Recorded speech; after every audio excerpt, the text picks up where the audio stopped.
Good morning. Welcome to the First Unitarian Fellowship of Nanaimo. Our mission is to create spiritual connection and bring compassion, discovery, and social justice to life. My name is Catherine Walker, and I'm your service leader this morning. My pronouns are she, her, and hers. Please take a moment now to silence or turn off your cell phones. Thank you. Let's say hello to everyone attending on Zoom. So turn and wave at the frog.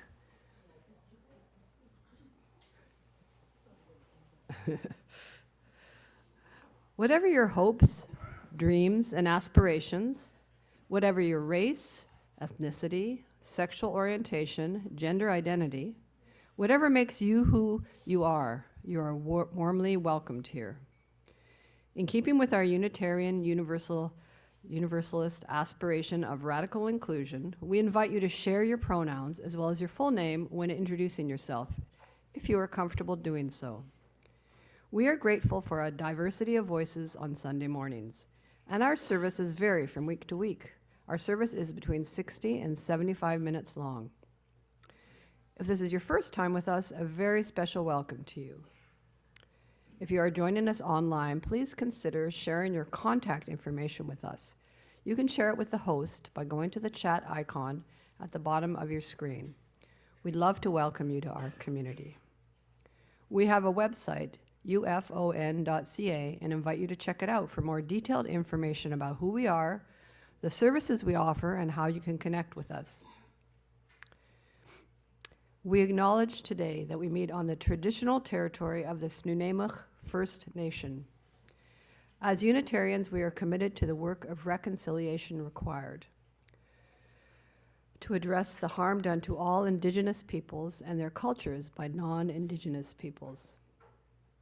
We have much to learn from the Indigenous perspective, including that the earth is the source of all life and that our responsibility is to honor and care for it.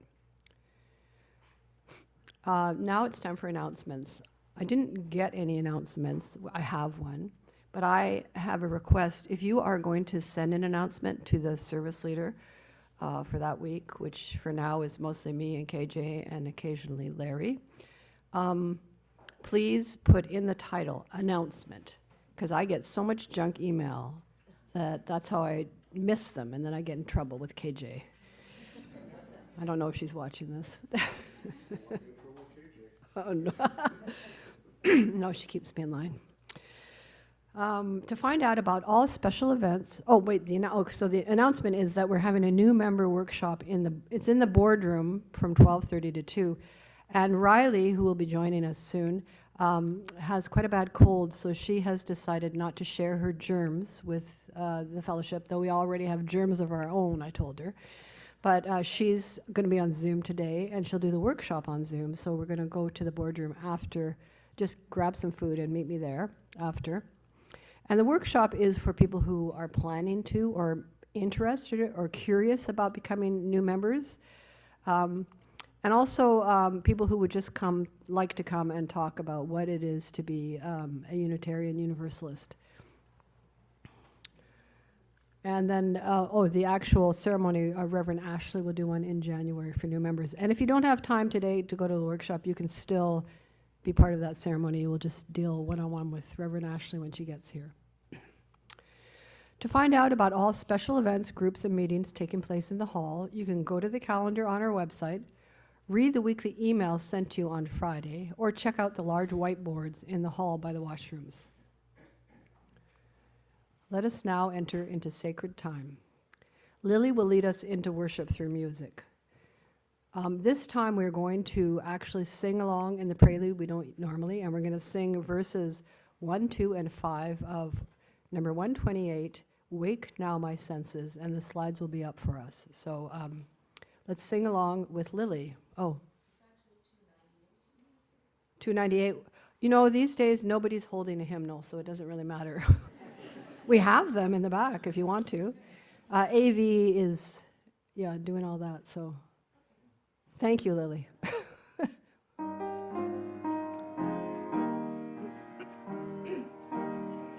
My senses, my reason,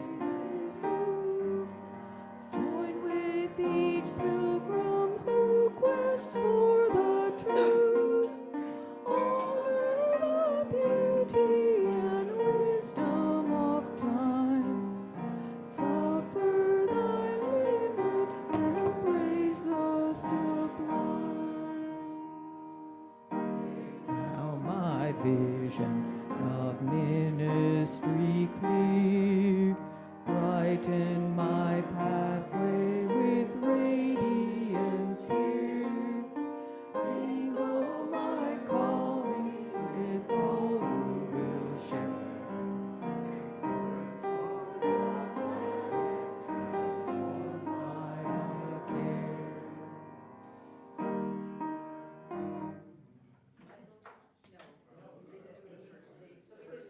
It is now my pleasure to announce the speaker today, who is Reilly Yeo. She has been a great support to our ministerial team for over a year.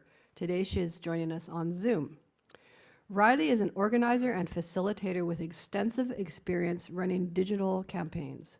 Prior to entering seminary, she was the director of communications and public engagement at the David Suzuki Foundation, and she currently serves as co-founder of Climate Plan, a membership-based organization that helps people and their communities respond to climate change.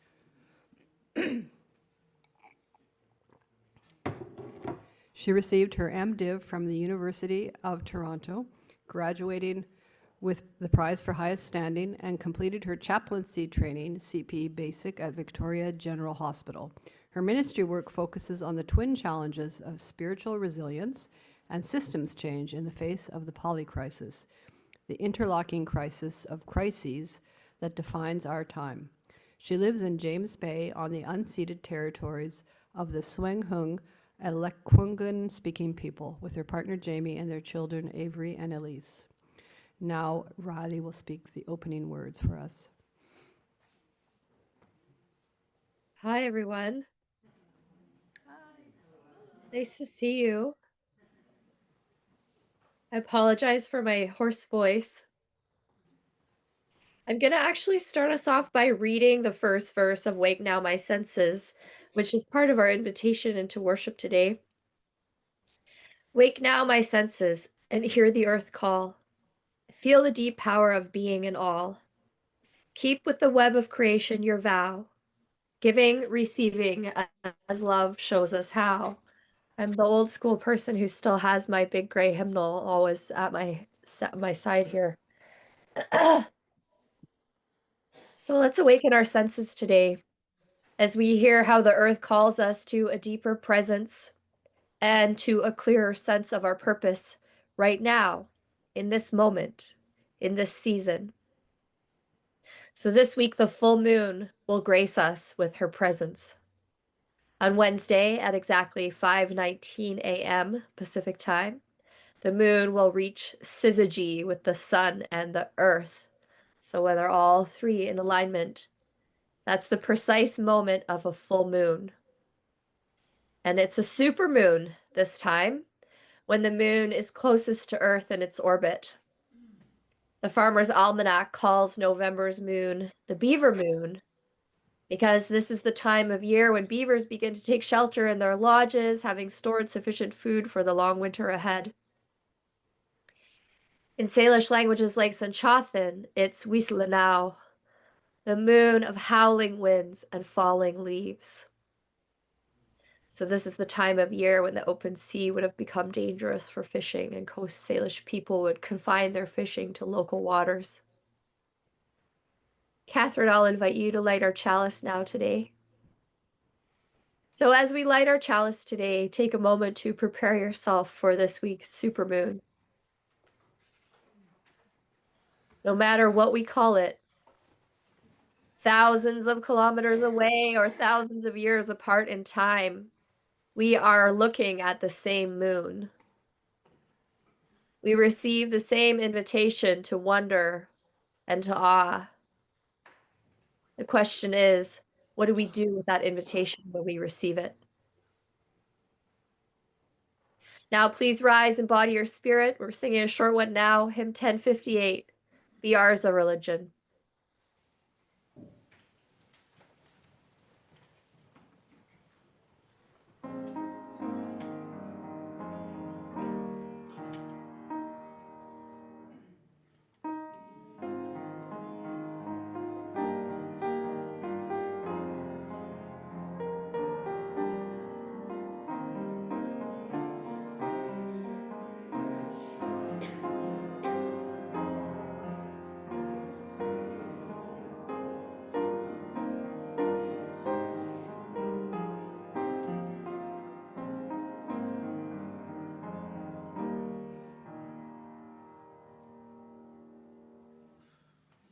So for our time for all ages today, we have this book by Chris Hadfield called The Darkest Dark.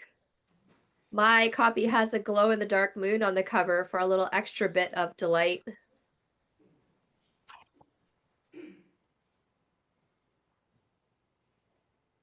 Chris was an astronaut, an important and very busy astronaut.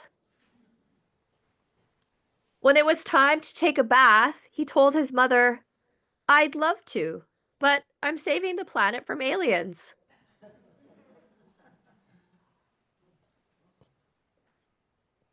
When it was time, oh, we're going to bring up the slides. Great. Just keep going till he's in the bathtub. There you go. When it was time to get out of the bath and go to bed, he told his father politely, because astronauts are always polite, "Sorry, no can do. I'm on my way to Mars." An astronaut's work is never done, so astronauts do not like to sleep. But their parents do. "You're a big boy now," said Chris's father. "You have to sleep in your own bed."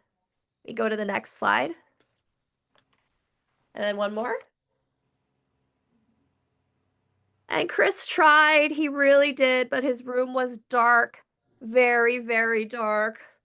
The kind of dark that attracts the worst sort of aliens. But his parents meant it. Chris was going to sleep in his own bed tonight. His mom and dad checked under his bed and in the closet and even in his underwear drawer. They declared the room 100% alien-free. They tucked Chris in. They turned on the nightlight. They even gave him a special bell to ring if he was nervous. Clang, clang, clang, clang, clang, clang, clang, clang, clang, clang, clang. They took away the bell. And then his father said something that worried Chris even more than the dark did. "One more peep, young man, and I'm afraid we'll all be too tired to go next door tomorrow." But tomorrow would be a special day, a very special day. Chris had to go next door. His life pretty much depended on it. So Chris stayed in his own bed, without a peep. It took a long time to fall asleep, but when he did, he had his favorite dream. He flew his spaceship all the way to the moon.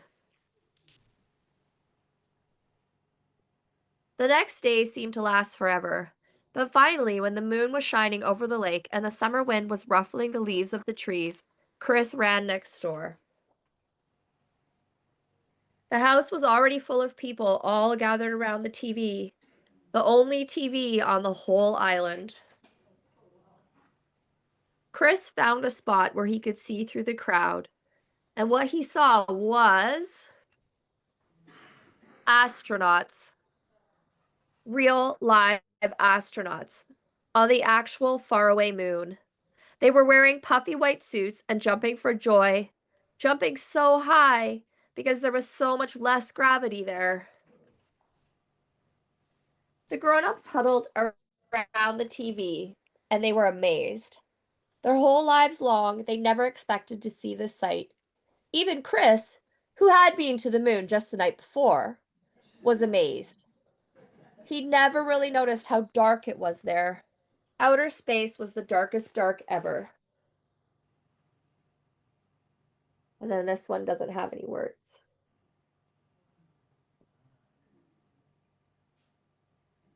That night, Chris did a little experiment. He turned off all the lights in his room, even the nightlight. It was still dark. Very, very dark. There were still shadows that looked a little, well, alien. Nothing had changed. But Chris had changed. He'd seen that the darkness of the universe was so much bigger and deeper than the darkness in his room, but he was not afraid. He wanted to explore every corner of the night sky. For the first time, Chris could see the power and mystery and velvety black beauty of the dark. And he realized you're never really alone there. Your dreams are always with you, just waiting. Big dreams about the kind of person you want to be. Wonderful dreams about the life you will live.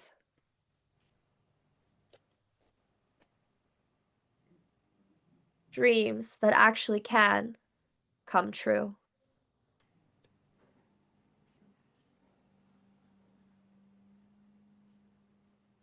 Here's a final little bonus picture of Chris Hadfield, the astronaut. Now let's sing our children's recessional song for that child inside all of us who can experience that intense wonder at something like the moon. Can rise and sing. We hold you in our love.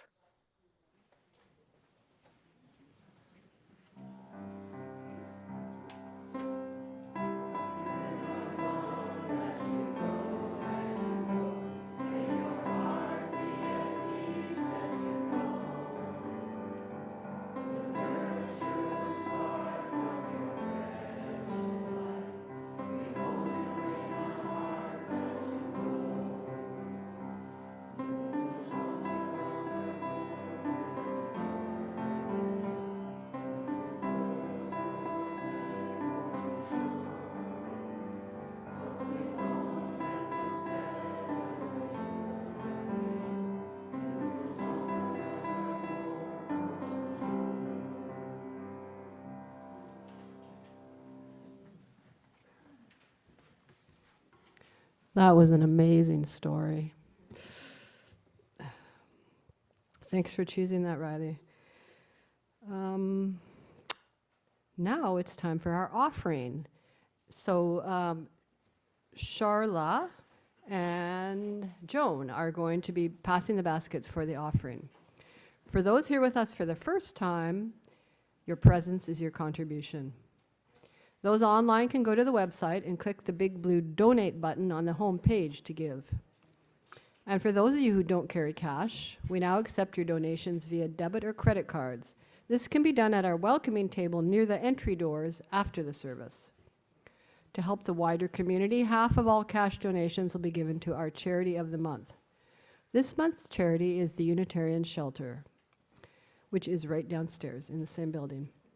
Since 2008, the Nanaimo Unitarian Shelter, now operated by Nanaimo Family Life Association, has served as a temporary home for hundreds of adults struggling with poverty, including seniors, people with disabilities, low-wage workers, students, those suffering with mental illness, and people struggling with addictions. We provide a warm refuge, non-judgmental welcome, and hot meals for people experiencing homelessness. And they also allow you to bring your pet, which I think is incredible. And for those of you who don't carry cash, oh, I already read that part. Sorry, I needed to edit my script one more time. If you want your donation to go to the charity of the month, you will need to make a note of that on your e-transfer or check. Thank you for your support.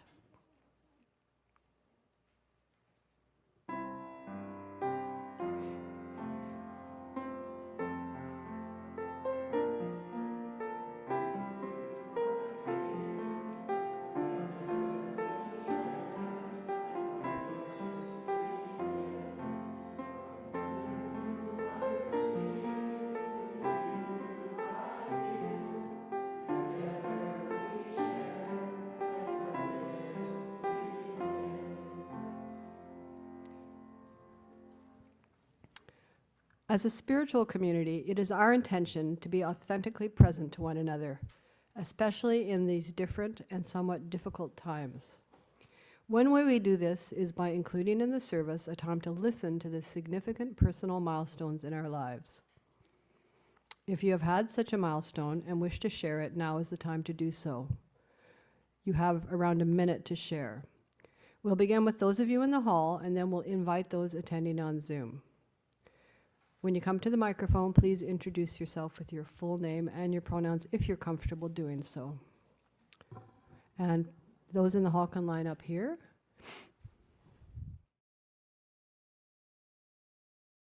Now we're going to prepare to enter into a time of meditation. That second song that we sang, The R's of Religion, Okay. All right. Can everyone hear me? Great. So the full text of that song, the second song we sang, called Be Ours a Religion, it's actually from a reading by Theodore Parker. Some of you might know Theodore Parker. He's one of our most famous Unitarian ancestors, and he wrote his sermons with a loaded pistol on his desk so he could be ready to protect the enslaved people that he kept in his home, helping them escape. So in the song, they left off the last line of that writing that he did, and you can find it. It's number 683 in the readings at the back of Singing the Living Tradition.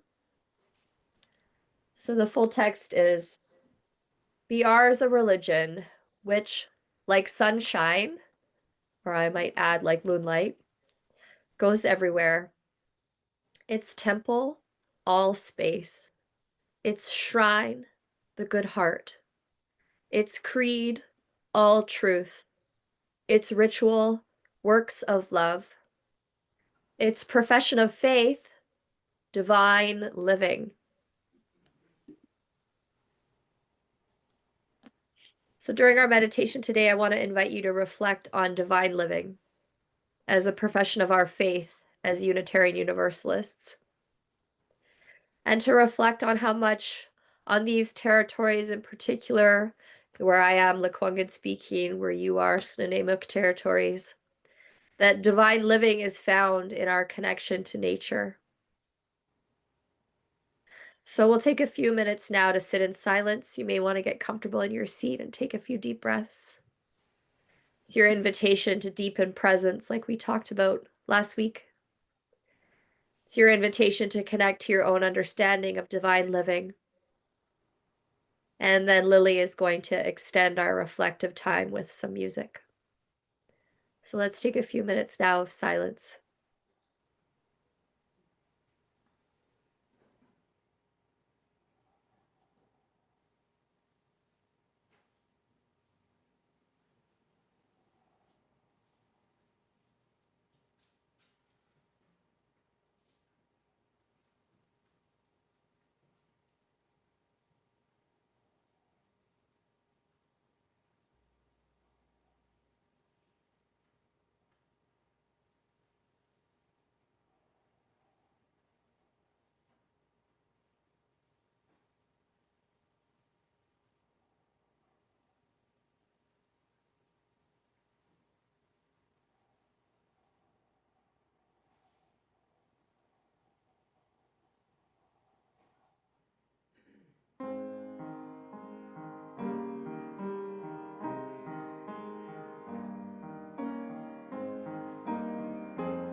So when my son Avery was not yet 2 years old, he fell in love with the moon. It was a beautiful love affair. It started just one summer night. He awoke. He was inconsolable, which often happened at that time. It was 3 in the morning. We were staying with friends, and I was very alarmed by how loud he was screaming in this relatively small house. And I don't know if it was teething, I don't know if his stomach was bothering him, but it was beyond my power to soothe him. Jamie and I finally bundled all 3 of us up, and we took him outside. It was a full moon. It was a perfect, mysterious moonlit night, with just enough cloud cover that the moon kept vanishing and then reappearing at a steady pace. My son was rapt. He stopped crying. And after an hour, he still didn't want to go inside. This was such a special and such a reassuring experience at an era when I fear so much for his attention span, how it's being affected by screens where images move at a mile a minute. The three of us were just calmly outside, the cool of a summer night, just watching the clouds passing over the moon. But then for days after, he ordered me to produce the moon at regular intervals. "Moon, mommy, moon now," Avery would say. Then more impatiently, as if he was saying, "Okay, mommy, it's really not funny anymore. It's time for you to make the moon appear." I explained to him very patiently, over and over, the moon hides during the day. It only comes out at night. Sometimes we can't even see it because it's hiding behind the clouds. And finally, it seemed like he understood. But then one morning, just after that, I was walking him to daycare in the morning and he said, "Moon, moon." And he was right. There was one of those huge moons right in the middle of a blue sky. And then we saw the moon several mornings in a row. And he resumed his requests for me to produce the moon. And I just thought, how am I supposed to explain this to a 2-year-old? I mean, how can I explain that the moon is totally beyond the scope of my very limited human powers? So in the years since Avery first noticed the moon, I've had a crash course in basic astronomy. So his curiosity about the moon turned into a fascination with the 8 primary planets, the rocky planets, the gas giants, and the ice giants.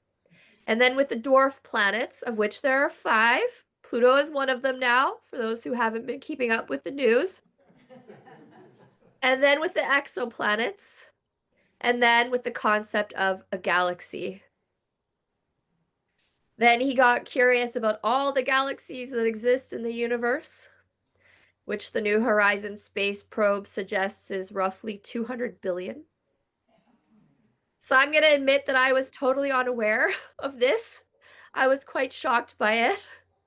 I probably spend too much time keeping up with politics and not enough time keeping up with science. I'll also admit that I really didn't understand that the stars we see in the sky are just uncomprehendingly far away. So the nearest one is our sun. It's 147 million kilometers away. The next one is Alpha Centauri. It's 40 trillion kilometers away. Now, I've given this homily a couple other times, and every time I recheck these facts because I just can't wrap my mind around it that this could be true. And that supermoon we're going to see this week that's going to look so big. It's still 354,000 kilometers away. So part of our experience at wonder at the natural world, it's bound up in this. We humans are so small in the grand scheme of things, and we are not in control. Part of my experience of being a Unitarian Universalist is this. We are the faith that uniquely embraces what science tells us about our human place in that cosmic story. And then we match that understanding with profound spiritual qualities like reverence, like awe, and like wonder. So Carl Sagan said, a religion that stressed the magnificence of the universe as revealed by modern science might be able to draw forth reserves of reverence and awe hardly tapped by the conventional faiths. Sooner or later, such a religion will emerge. When I first read this quote, I asked myself, how can we be this religion?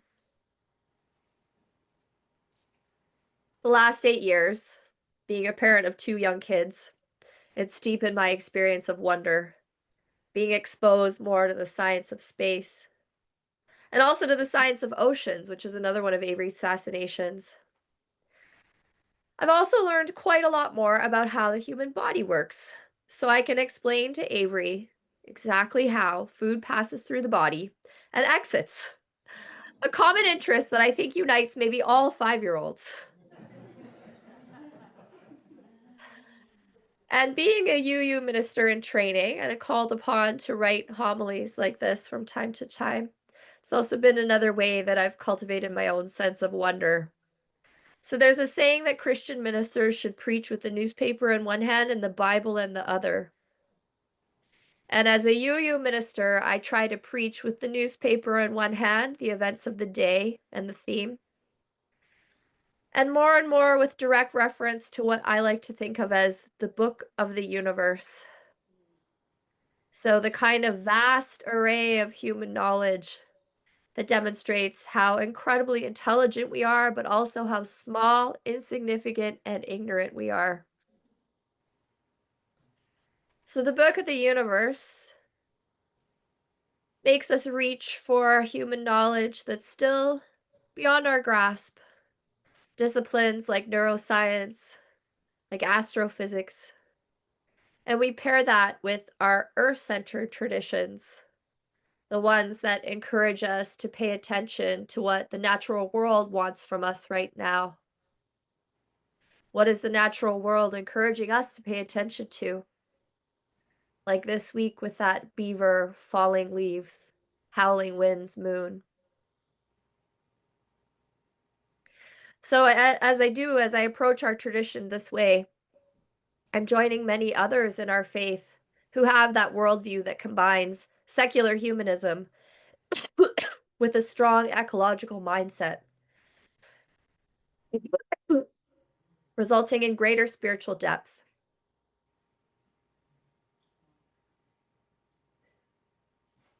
Many of us share what Paul Bramadat, who's from the Religious Studies Department at UVic, but also a fun fact, he's the son of the UUCV Minister Emerita, Jane Bramadat. He calls this common theological outlook reverential naturalism.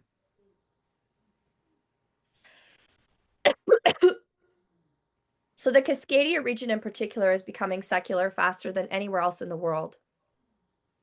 As of 2021, 52% of people in BC claimed that they had no religious affiliation. In Nanaimo, it's even higher. 62.7% of people say they have no religion. That's according to StatsCan. Yet as more people come to identify as spiritual but not religious, we are uniquely poised to provide them with a spiritual home. So a large study that Paul Bramadat did found that this fall in religious affiliation in Cascadia is masking the rise of reverential naturalism, the sense of spirituality experienced in nature.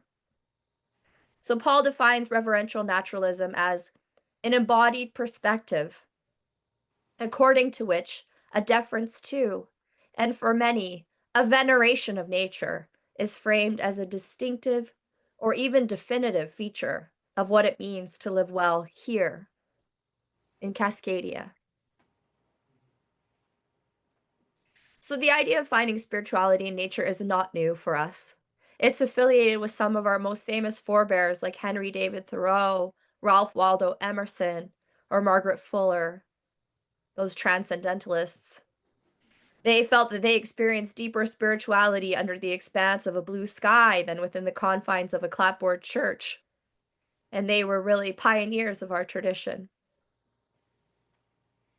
And that idea of finding spirituality in nature also has much deeper roots even than that, in earth-centered traditions among Indigenous peoples all over the world, the kind of traditions that celebrate the sacred circle of life and instruct us to live in harmony with the rhythms of nature.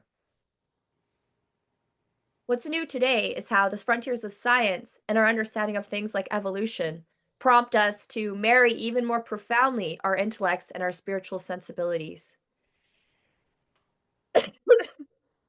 As Robin Wall Kimmerer says in her incredible book, Braiding Sweetgrass, science can be a way of forming intimacy and respect with other species that is rivaled only by the observations of traditional knowledge holders. It can be a path to kinship. This is the exact kind of kinship that we urgently need to reverse the historic losses in the natural world that we humans are causing. For many UUs in this part of the world, when we speak of experiencing a mystical connection to nature, we see science as core to this experience. Our reverential naturalism is not opposed to science. Science and reverential naturalism are deeply interconnected and complementary ways of seeing the world.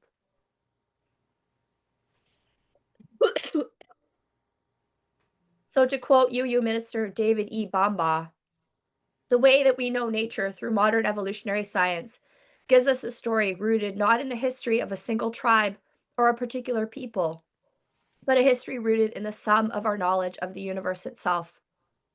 Through evolutionary science, we have learned that the holy did not incarnate in one single place to give a special message to a single chosen people, but that the universe is instead continually incarnating itself in microbes and maples, in hummingbirds and human beings, constantly inviting us to tease out the revelation that is contained in stars and atoms and every living thing. This epic of cosmic evolution humbles us as we contemplate its complexity. Like no other story, it can evoke reverence in us. So what happens to us when we stop and we truly just try to experience and be present with nature? First, our senses become fully engaged. That's that aspect of being alive that we share with animals. When we experience nature, our senses are operating at a greater capacity. This is this kind of primal part, a visceral experience. It reminds us of the glory of having a body, of being more than just gray matter and more than just neurons in the brain. But then as adults, our minds are also engaged. And that's why people choose to spend Sunday morning in a sanctuary like the one you're in, being fed intellectually as well as spiritually. You could be out on the trails on Tuxton or by that sublime ocean, but you know that the chance to reflect on those experiences also helps to deepen them. So whether you're in the forest sanctuary or there in the fellowship sanctuary, you can experience the awe and the reverence of being part of something older and larger and more sublime than we are. You can experience that through your senses and also cognitively. We can recognize and we can remind ourselves of truths about the universe that put humans in their proper place with respect to nature. So scientists who study awe call this self-diminishment. So self-diminishment. It's feeling small in front of something vast. And we have all kinds of research that demonstrates just how powerful, just how valuable that experience is. So according to the researchers of these scientists who study awe, people who experience awe value others more in social relationships. Awe makes us want to engage with others more. It makes us feel more connected. People who experience awe more often are said to be more humble by their friends. Simply standing in a grove of trees led the participants in one study to increased ethical decision-making, generosity, enhanced helping behavior, and decreased entitlement, compared to those in the control group who did not commune with trees. So awe and wonder also have effects on just our individual well-being. Of all the emotions, awe was most likely to be linked to lowered levels of inflammatory cytokines. Those are the proteins that are connected to heart disease and diabetes and depression. So that kind of reverence that begins for us in a deep understanding of our human limitations is so beneficial to us. That kind of reverence, that reverential naturalism, it's about wonder and it's about awe And it's about self-diminishment. It's about engaging all of our senses as well as our cognitive capacities for learning and for growth. So I want to return to that Carl Sagan quote. A religion that stressed the magnificence of the universe as revealed by modern science might be able to draw forth reserves of reverence and awe hardly tapped by the conventional faiths. Sooner or later, such a religion will emerge. So this is how I experience Unitarian Universalism, as that religion. So shortly before leaving our Toronto apartment, and the only home that he had ever known, my son Avery and I were sitting by the window as a yellow leaf floated by. It was caught in an updraft, and it danced and swirled around our fifth-story window. Now, if he hadn't been there, I probably wouldn't have noticed. But of course, through his eyes, I watched, and I was riveted until the brief ballet of the leaf ended. Immediately came the cry, "More, Mummy, more!"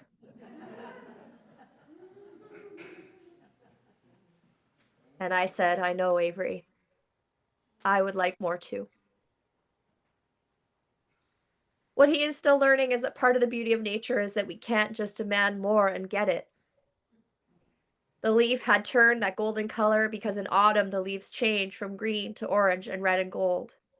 Leaves are falling now because winter is coming. The sun is going to set early. We're going to spend more time in the dark. We're going to have to protect ourselves from the cold.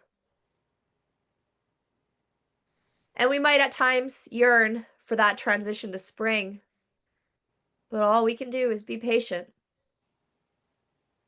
We can cultivate the qualities of patience and humility that are in short supply in our culture.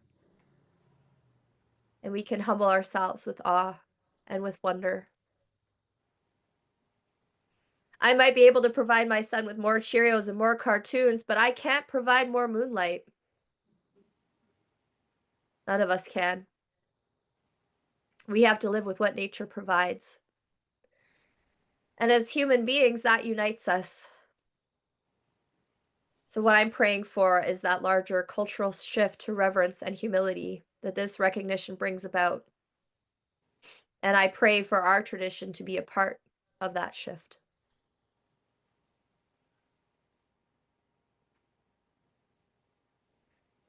So I hope you'll join me now. We're going to rise in body or spirit, and we're going to sing a hymn, one of the few that was commissioned specifically for our Unitarian Universalist hymnal. It's by Alicia S. Carpenter, and it's called "We Celebrate the Web of Life."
As you look at the moon this week, I invite you to reflect on that sublime quality of the natural world, the world that is so much bigger than we are. But as humans, although we are small, we are mighty. We are making dramatic impacts on systems like our climate, and yet we are not able to control the counter response that nature has. So our intellect and our reverence are urgently needed now in equal measure. And we are the tradition that uniquely fosters both. So may we provide a spiritual home for growing numbers of people who are seeking a new depth of reverence. May we awaken our wonder as we work toward a planet transformed by our care together. May it be so, and blessed be.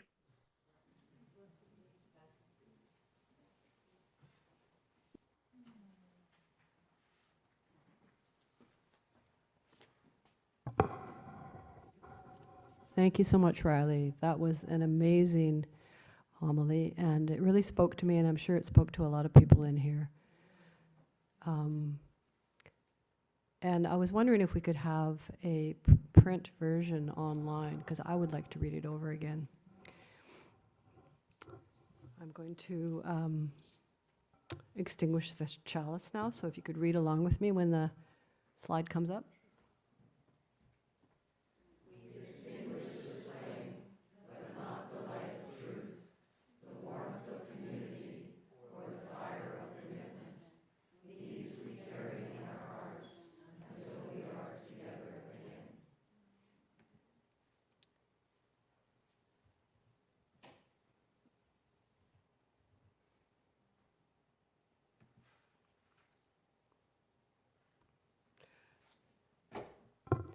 I want to take a very important moment to thank the many people who have given their time. Sorry. Still haven't got the hang of this. Who have given their time and energy to make today the wonderful experience it was. The Sunday Services Committee, the audio-visual team, Lily Kwan, our guest pianist, the greeters and offering collectors, those at the welcoming table, the kitchen volunteers who come early and stay late for cleanup, those who brought food and flowers, to all of you our heartfelt gratitude. We are nearing the end of our service. After we sing Carry the Flame, you have the opportunity to join a social group. In the hall there are refreshments and discussion. If you want to join an online breakout room, stay online and the host will put you there. And I'm going to remind you that if you'd like to join the new members workshop, we'll start at 12:30 in the boardroom. And all are welcome. We'll now sing our final song, Carry the Flame. The words are on the wall in the hall. Our custom is to stand and hold hands or touch elbows as you are comfortable.